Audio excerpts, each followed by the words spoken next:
Dan buruknya manajemen rumah sakit ini diklarifikasi dengan menggelar rapat pertemuan bersama manajemen Rumah Sakit Umum Daerah Simelu, perwakilan mahasiswa Simelu, Ipelmas, dan Dinas Kesehatan Aceh.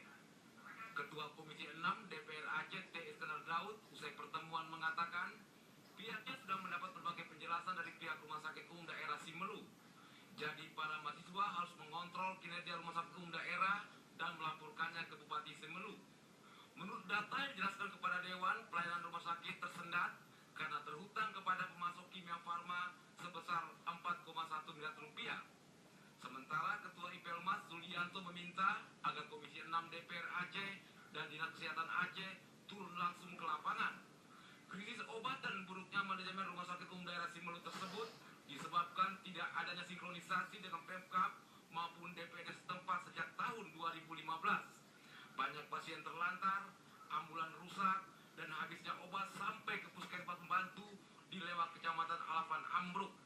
Tampak hadir pada rapat klarifikasi tersebut Kadinkes Aceh, Dr. Hanif, Kabid Pelayanan Rumah Sakit Umum Daerah Simelu Farhan, unsur manajemen Rumah Sakit Umum Daerah Mahmud Rais, perwakilan mahasiswa Ipelmas, dan sejumlah anggota Komisi 6 DPR Aceh. Tim Liputan TV